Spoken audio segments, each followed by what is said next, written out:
स्वागत है आप सभी बच्चों का अपने इस चैनल जिसका नाम है फैक्ट्स एंड लॉजिक्स। तो इनफैक्ट ये मेरा नहीं, हम सबका चैनल है जिसमें हम सबको ग्रो होना है। ग्रो कैसे होना है? जितने ज़्यादा बच्चे आएंगे तो टीचर को हौसला मिलेगा, वो उतने ही अच्छे मन से और उतने ही ज़्यादा वो अपनी एफर्ट्स लगाएगा। दूसरा, जितने ज़्यादा बच्चे आएंगे बच्चों को फायदा होगा, है ना। उनको पता चलेगा कि जो सही पढ़ाने का तरीका क्या है और सही समझने का तरीका क्या है। क्योंकि मुझे नहीं लगता कि मैं कोई चीज़ इसमें छोड़ूंगा जो छुपी होगी आपको समझ नहीं आएगी, क्योंकि इतने साल का एक्सपीरियंस है तो पता है कि बच्चों को प्रॉब्लम कहाँ आती है, कौन सी चीज़ है बच्चों को जो समझ नहीं आती। तो ये जितने भी ये क्वेश्चन आज हम करने वाले हैं एप्लीकेशन ऑफ डेरिवेटिव्स के, तो उनमें मैं आपको पूरे अच्छे से समझाऊंगा कि हमें डेरिवेटिव्स को यूज कैसे करना है। ठीक है, तो आपको पता है हम एक एक क्वेश्चन पे काम कर रहे हैं, हमारा हर वीडियो एक एक क्वेश्चन पे होता है। तो उसी तरीके से आज हम थर्ड क्वेश्चन है हमारे पास 6.1 का थर्ड क्वेश्चन। इसमें भी आपको कैसे रीड करना है और उसको कैसे ट्रांसलेट करना है मैथमेटिकल लैंग्वेज में, वो बताने वाला हूं। तो सबसे पहले हम रीड करेंगे, है ना। अगर हम इसको रीड करें तो क्या होता है, the radius of a circle is increasing. तो कौन इंक्रीज हो रहा है? Radius of a circle. तो इंक्रीज या डिक्रीज को हम कैसे लिखते हैं? डेरिवेटिव के फॉर्म में। विद रिस्पेक्ट टू क्या करना है वो आपको यहाँ से क्लू मिलता है। तो उसकी वैल्यू 3 दी है, पर 3 सेंटीमीटर पर सेकेंड। सेकेंड मतलब टाइम है यहाँ पर।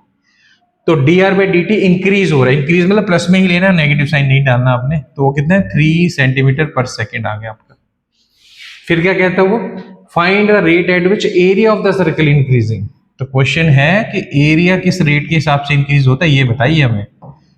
ठीक है जी, ये गिवन है और वो आपको फाइंड करना है। तो जो गिवन होता है वो जो फाइंड करना होता है उसके अंदर पक्का कहीं ना कहीं यूज होता है। ठीक है, तो ये हमारा रॉ मटेरियल है जिसको हमने यहाँ यूज करना है। एरिया की बात आती है। अब आपको पता है एरिया क्या होता है? सर्कल का एरिया हर बच्चे को पता होता है कितना होता है, पाई आर स्क्वायर। ये आपका एरिया आ गया। तो मैंने एरिया की जगह एरिया का फॉर्मूला फिट कर दिया। अगर फिट करने के बाद मैं इसका डेरिवेटिव ले लेता हूँ। डेरिवेटिव लूंगा, pi constant as it is रहेगा, आर स्क्वायर का डेरिवेटिव होगा 2r, बट वेरिएबल चेंज है, ये r है ये t है, तो हम क्या लिखेंगे साथ में? D R by D T. Answer आपका आ चुका है, जस्ट वैल्यूज फिट करनी है आपको। पाई के साथ 2r है तो r की वैल्यू क्वेश्चन पक्का दी होगी एंड में।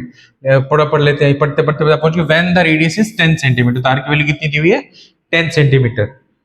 तो r को मैं 10 पुट कर दूंगा, ये आ गया। और D R by D T कितनी वैल्यू आ गई आपके पास? 3। पूरे को सॉल्व करते कितना आएगा? 20 इंटू 3 60 पाई आपका आंसर आ गया। बट यूनिट्स अभी बाकी हैं, कुछ नहीं, नॉर्मल कैलकुलेशन की है, मैंने कटिंग भी नहीं की, पाई को एज इट इज छोड़ा हुआ। तो अगर हम यहाँ वैल्यू फिट करते तो क्या आएगी? यहाँ पर हमने निकाला था एरिया बाय टाइम, तो एरिया की यूनिट क्या होगी? Centimetre square. टाइम का क्या होगा? सेकेंड। तो आपके सामने आंसर क्या हो जाएगा? 60 पाई सेंटीमीटर पर सेकेंड। ये आपका आंसर हो जाएगा। कोई ज्यादा बड़ा क्वेश्चन नहीं था, बहुत सिंपल सा क्वेश्चन था। अगर आपको rate of change of radius दिया हुआ है तो rate of change of area निकाल के दिखाओ। तो बहुत सिंपली मैंने इसको कर दिया और सभी बच्चों को समझ आ जाएगा। मुझे नहीं लग रहा है कोई ऐसा बच्चा होगा जिसको ये क्वेश्चन समझ नहीं आएगा।